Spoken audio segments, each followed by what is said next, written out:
This video is brought to you by Sailrite. In this video, we're going to show you the approach of installing a small round window in a Dodger. This is only recommended for small windows. If the window is rather large, you'll find it very difficult to work out the wrinkles. For large windows, it's recommended that you sew the window material down, then cut out the canvas from the center of the window. So if your window's small, continue watching and watch how we do it. Typically, we take a round object and trace around it. Here we're using a frisbee. We're using the soapstone marking pencil to mark on this canvas. Notice that he has it positioned between the bows, so we won't see a bow through the window when we're done.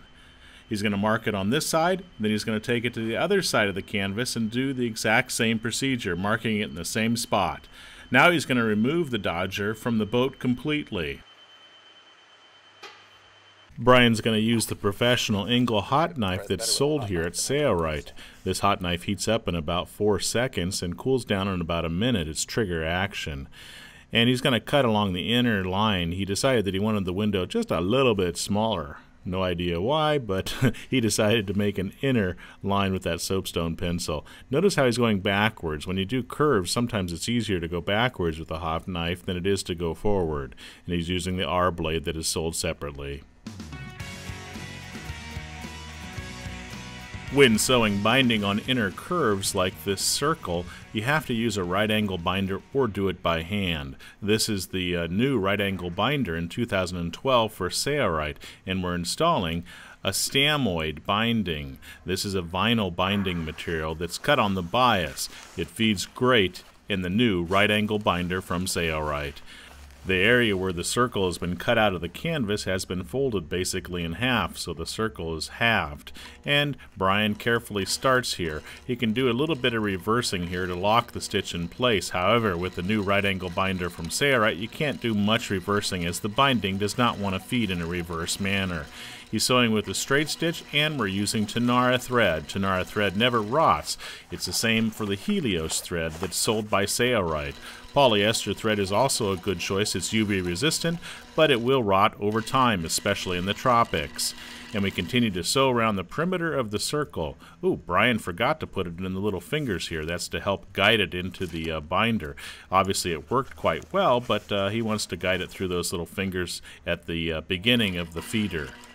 And he continues to sew, being careful to push the material up against the edge of the right angle binder.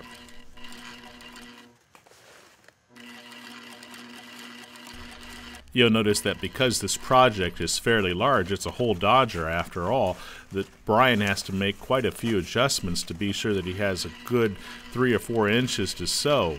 So every 3 or 4 inches of sewing, he stops, or even less. There was just a couple inches, and then he makes an adjustment so that he has enough area or enough flat area that he can sew the binding on accurately. So take your time. It's not that the binder doesn't work or the sewing machine's doing a poor job. It's that this canvas project is so large, everything has to be positioned in a manner that it feeds nicely.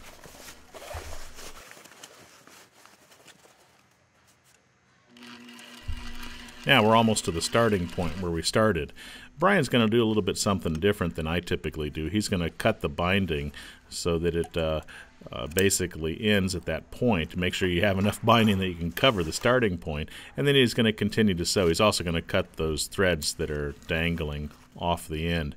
Now he will sew over the binding without making any special cuts. I typically like to cut the fold of the binding that we started with about a ½ inch back and then sew over the top of it. Both manners work well, but I kind of like doing it my way. First we're going to show Brian's way, and then I'll show you a little clip of how I typically do it with round circles and when I have to run over the binding again. He's being careful to make sure that the binding is being pushed all the way against the right angle binder as he sews it, the other binding over the top of itself. Then I'll do a little bit of reversing here at the end. Remember, the binding does not like to feed in a reverse manner, so you can only do a couple stitches in reverse to lock the stitch in place. And Brian's done. Let's take a look at that before we go and show you the other way that you can join binding together.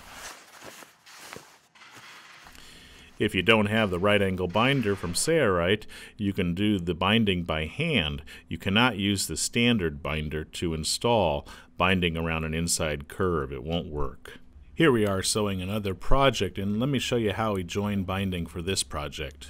We'll cut off the excess binding where we started prior to sewing up to that point, and we'll also cut a little bit of the ridge or the fold section of that binding so that we can join the two pieces together more smoothly. So here we are sewing up to that cutoff, or where we started the binding. We want to ensure that it's pushed into the binder and continue sewing. As we discussed earlier, you can only do a few stitches in reverse to lock your stitch in place because the binding does not want to feed through the feeder in a reverse manner. We'll pull this out from underneath the sewing machine and cut off the excess binding. So that's another alternative to joining the binding when you're sewing a circle.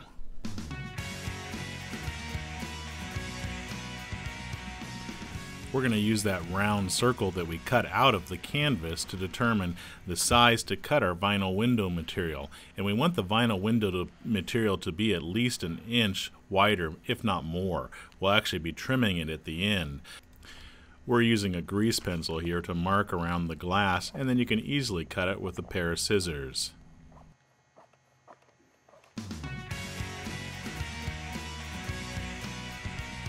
We're going to be using the 1/4-inch basting tape and basting it on top of the binding that we just previously sewed around the perimeter of this window. Since it has to go around a curve, it doesn't lay exactly flat, but you want to try to get it as flat as possible. Now we're going to take that window and we're going to be careful to work out all of the wrinkles. We want it to lay as flat as possible. You can always peel it up and reapply it if you need to do that. And you notice that the window is much larger than our opening. We'll be trimming it to size after we're done sewing it in place. The window's been basted to the inside of the Dodger, and now we're using the Sailrite 111 sewing machine with the MCSCR, and we begin sewing with a little bit of reversing to lock the stitch in place, and we're sewing very carefully right around this window opening, and we're sewing into the binding. And Brian is not sewing on top of that first stitch. He's actually sewing about an 1/8 inch away from the first stitch. Doesn't really matter. You could sew directly on top of your first stitch, or you could sew right next to it, as Brian is doing. That's why he's trying to go as slow as possible to try to keep that stitch at the same location so it looks best. Because we have the Sailrite 111 with the MCSCR power system, and that's why we get this optimal slow speed control. The MCSCR power system can be purchased with the Sailrite 111 sewing machine, or can be purchased as an individual component for other industrial sewing machines, if you like. Notice he's having to scroll up the material to get it underneath the arm of the sewing machine. He didn't scroll it very tight. If you have a smaller sewing machine like the Sailrite Ultra Feed machine, this job can still be done, but you may need to scroll the material a little bit tighter to get it underneath the arm of the sewing machine. And here we are at the beginning of where we started our stitches. We'll do a little bit of reversing here to lock the stitch in place, and we are done. Here's what the window will look like on the outside surface of the Dodger. Get a little bit of close-up of that. Brian did a fairly good job. He's not an actual professional seamstress. He actually works as the manager of the shipping department here at Sailrite. Now he'll simply take scissors and trim the 40 gauge, this is crystal clear, around the perimeter of that window. Brian will be installing 2 round windows in his Dodger, so he'll repeat the exact same procedure for the opposite. Alright, he's got both windows done. We didn't show installing the second one. Now we just reinstall the Dodger and snap it to the surface with whatever fastening system you use. And here's what the window looks like on both sides of his Dodger. It looks good. So that's how we install a round window in a canvas project like this Dodger. I'm Eric Grant with Sailrite. If you have any questions, be sure to give us a call, and be sure to order your supplies from Sailrite. It's your loyal patronage to Sailrite that makes these free videos available. Thanks for your support.